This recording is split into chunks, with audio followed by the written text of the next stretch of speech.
SDG number 5. Achieve gender equality and empower all women and girls. Demand for family planning is satisfied by modern methods. This indicator measures women of reproductive age, between the ages of 15 to 49, whose demand for family planning is being met using modern methods of contraception. The intransigence of lack of availability in Africa ought to be clear by the implications of extreme poverty, disallowing the affordability of modern contraceptives unless state supplied. Projections show a population boom anticipated for the rest of this century to occur in sub-Saharan Africa due to the demographics of extreme poverty and its correlation with population growth. The use of condoms serves double duty as a form of contraception, in addition to protecting against the transmission of HIV and other infections. Other barriers include difficulty in access for young and unmarried people, uncertainty around side effects, the assent of a male partner, religious belief, cultural attitudes, and healthcare providers posing a barrier for the above reasons. Cultural attitudes, even if rooted in religious belief, as well as governmental policy efforts, need to propel the shift. If you live in a country where your contraception needs are unmet, religion may well be the culprit. Article 18 of the Universal Declaration of Human Rights enshrines our freedom of religion. But how we reconcile the human right of freedom of religion with reproductive rights is a bit of a minefield. Even the branches of each religion differ, an example being Catholicism's prohibition against condoms in contrast to Protestantism. The Quran appears quiet on the topic, yet a stigma surrounds the use of condoms in Islamic countries, synonymous with illicit sex. The low rates of contraception seem more related to the cultural ethos in the Islamic states, with a tenuous invocation of Islam to condemn contraception by leaders in the region. What can you do as an individual in a country which hinders sourcing contraception? If you live in a country where the stigma is so high you face ostracism, this is a big problem. If you're observant of a faith preaching the profanity of contraception, we're also at an impasse. How deep to dig in our heels in such instances? Is a how-to book about the global goals the forum to persuade you away from the doctrines of your faith? With good fortune, according to the indicator we're drawing from, we're only looking to meet the demand for contraceptives. That is, if you are without demand due to your beliefs, then this is to be respected. The African continent, the poorest on the planet, is facing a demographic explosion. It's imperative women have the opportunity they desire for birth spacing. This dynamic highlights how entwined the matter of family planning is with poverty reduction and the aims of goal number 1. The UN treats the individual's right to decisions on fertility with care. Both people and the planet will benefit if we're able, across generations, to shift the total fertility rate below replacement levels. A demographic transition to the lower end scenarios of population growth gives the greatest chances to the benefits of sustainable development. If you have demand, make your first port of call a physician, should you have access to one. It may even be worth seeking counsel before conception, either with your physician or a midwife, in relation to your thoughts and intentions around attempting to become pregnant. Sex education is also important, so you can weigh attitudes held around contraception according to the correct information. The form of birth control, rather than condoms, could be a method drawing on fertility awareness to the menstrual cycle, though different methods have various levels of efficacy. Islamic countries are lagging, including Malaysia and Pakistan. India has a Hindu population of 80%, but its government has played an active role in family planning for its country of 1.35 billion. The Philippines, with an 80% Catholic population, has also scored red. Religion explains only some of the results for each country on this indicator, but it plays an important part. Ireland, also close to 80% Catholic, has scored green for the indicator, though contraception was illegal there until 1980. If you're a reader in a country off track, you'll need to consult your conscience as it relates to your relationship with religion. Complicating this will be the availability of family planning methods in religious cultures, even via a physician.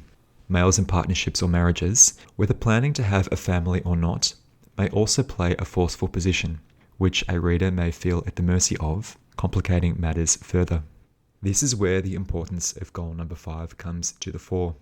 This indicator requires an overarching achievement of goal number 5, such as we engender, so to speak, gender equality in the country's mores and healthcare system.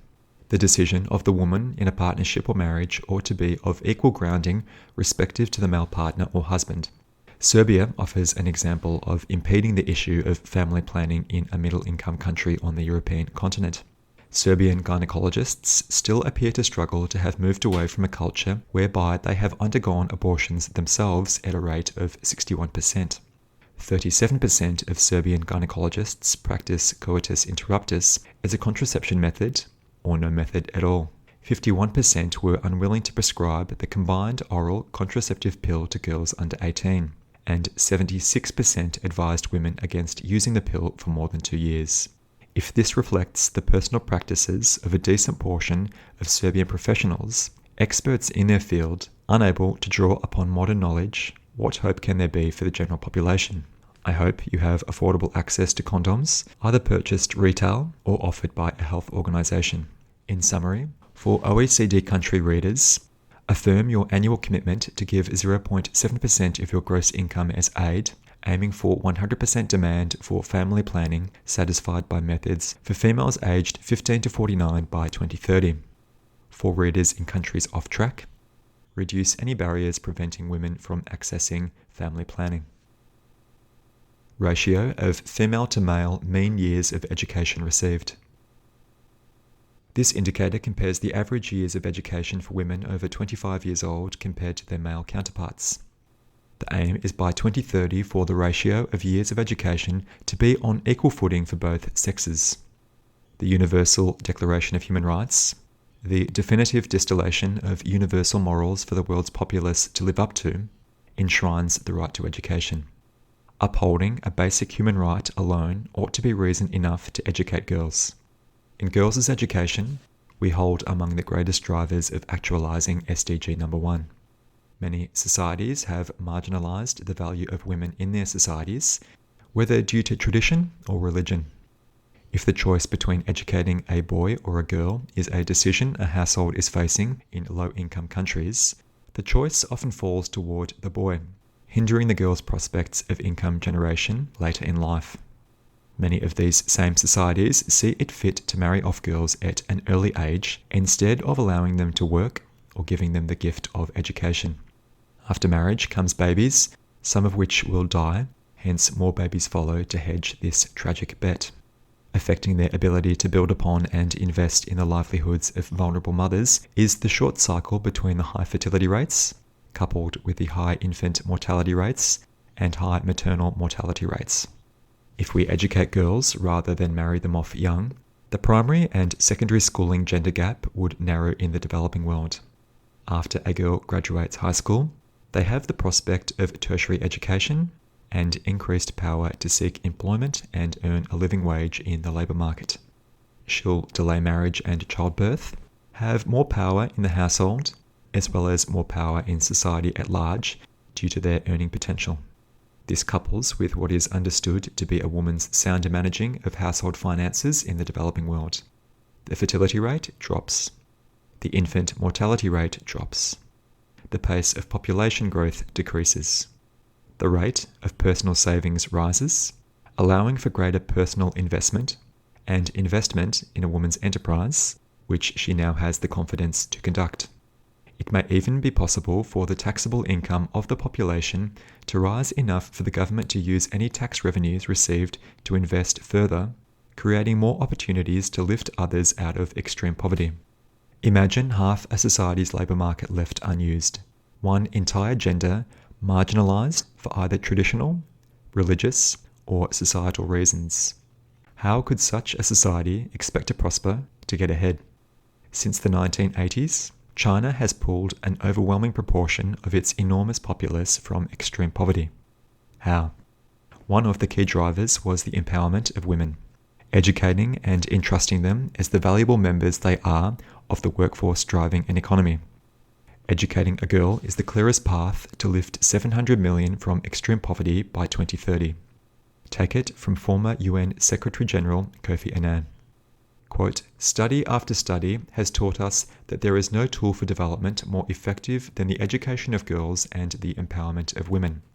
All countries in red are LDCs, so we're going to finance this increase in the education of women via OECD readers' foreign aid. Outside Sub-Saharan Africa, Morocco, Iraq, India, and Pakistan are the only middle-income countries to score red for this indicator. We've already explored the matter of female education in Pakistan. India has cultivated the development of women to a dismal level up to this point, and is one factor why a country with a similar sized population like China has prospered, whilst India's growth has been less robust. In general, the South Asian region needs to reassess its attitudes toward women in society to thrive. In summary, for OECD country readers, affirm your annual commitment to give 0.7% of your gross income as aid, aiming for females and males to receive the same mean years of education worldwide by 2030, and for readers in countries off track. For men, encourage the women in your life to receive the same number of years of schooling as you, or more, and for women aged 25 and older, receive as many years of education as the males in your life, or more. Ratio of female to male labour force participation rate. We're again aiming for parity between the sexes aged 15 and over on this measure by 2030. The 2021 world ratio is 68% of females compared to all males active in the economy. The global scores for this indicator hold some surprises compared to the indicator before it. Sub-Saharan Africa is on track, except for Somalia, so there's relative equality in the workforce in the region, which is tremendous. But on the other side, Saharan Africa has scored red, as has the entirety of the Middle East except Israel. This differs from the Gender Education Equality Indicator, for which only Iraq and Yemen scored red, and is striking in the case of Iran, which scored green for female to male education parity. South Asia, again, has struck out, scoring red except for Nepal and Bhutan. Ensure the integration of the women in your life into the workforce and practice affirmative action if necessary if you're an employer. What if you perceive employing women to invite an extra burden in some form, for example, maternal leave, drops in productivity due to menstrual cycles, and childcare? Accept it willingly, as it's imperative to the healthy functioning of our societies and economies for women to partake. Otherwise, it's only an economy running at less than half speed. How can we ask half an economy with improving livelihoods over time? This can mean breaking down factors within our control, such as upholding social norms posing a barrier. Citizens of the Middle East and North Africa must challenge religious and cultural conditions, reconciling whatever traditions may exist, tied into faith or more secular. A regional ratio of 19% female participation compared to men is unacceptable, and has only improved a couple of percentage points in the past 30 years. Men must challenge their prior assumptions relating to making decisions on behalf of women, including allowing them to pursue a profession. In some of these countries, the law itself cynically provides cover. Men must assure women of a safe working environment, free of harassment or occupational hazard. Attitudes must shift from women as objects of romantic or sexual attention toward the higher need for everyone to participate in the economy, both to better their lives for themselves and their families, as well as for the broader society. Otherwise, the country can only take in less than half the revenue it would otherwise be able to provide as basic services for citizens. What sort of citizen wishes to perpetuate a high unemployment rate, keeping people who want to partake from doing so? As with the indicators relating to poverty, we invert the responsibility afflicting those least able to help themselves. Men must play an inverted role of empowering women in their families, communities, and nations, affording women proper workers' rights and conditions, on equal footing with those afforded males or beyond. For female readers in these countries, step up and take the efforts to explore any prejudices you may have held heretofore challenging your mindset about the role we expect women to play. All these countries will continue to stagnate, and the rest of the global economy will leave them behind unless they integrate women. They lack the resources to adapt to climate change, and will only consign another generation of women to a life short of flourishing. In summary, for readers in countries off track, for men, encourage the women in your life to participate equally in the labour force, and for women aged 15 and older, participate in the labour force. Seats held by women in national parliament. This indicator aims for full gender equity in a nation's parliament. That is 50% of seats in either of the lower chambers for bicameral parliaments, or 50% of seats in the single chamber for unicameral parliaments. This 2022 score paints an ugly picture of humanity on planet Earth, translating to a global percentage of a quarter of all seats held by women, leaving the world in the mess we find ourselves in. This percentage is rising, though too slow. Thus far, insufficient to get us to gender parity by 2030.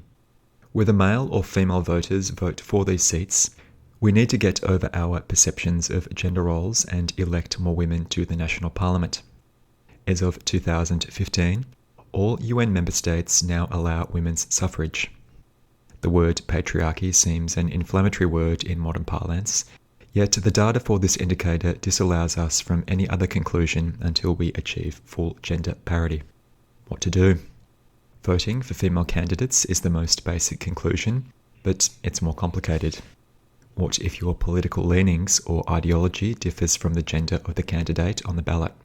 What if you intend to vote for a candidate from the party matching your political persuasions, but the party has nominated a male to the ticket and the only female on the ballot is from a party you're opposed to? This is quite the conundrum. If you're a member of a political party, your best opportunity may be to select a female candidate.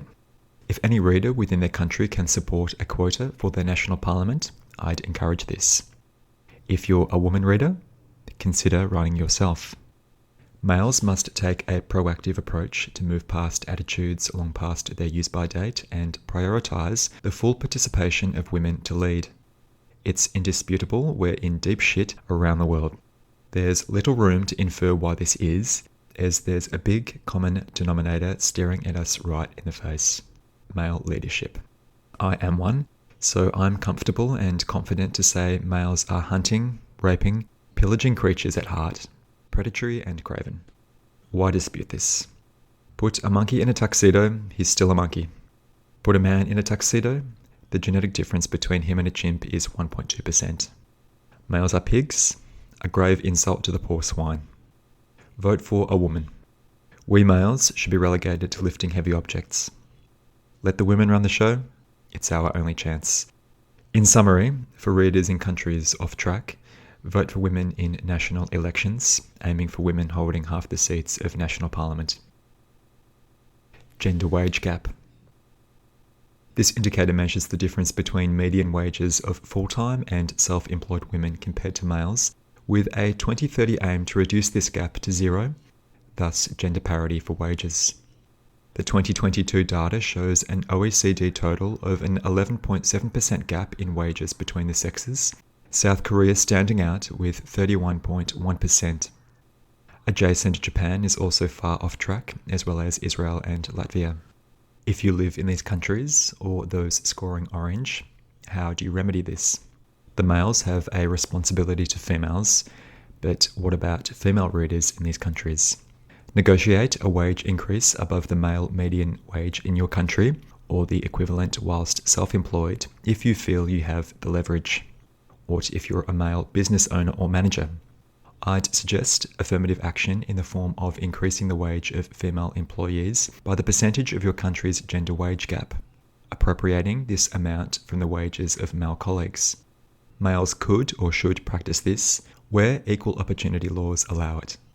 If you're a male with a wife or female partner, encourage your spouse to earn the difference in the national gender wage gap above your wage. This could mean changing some responsibilities to allow for this within managing the household. The male adult of the household may have worked full-time and the female adult worked part-time. The couple should switch these roles.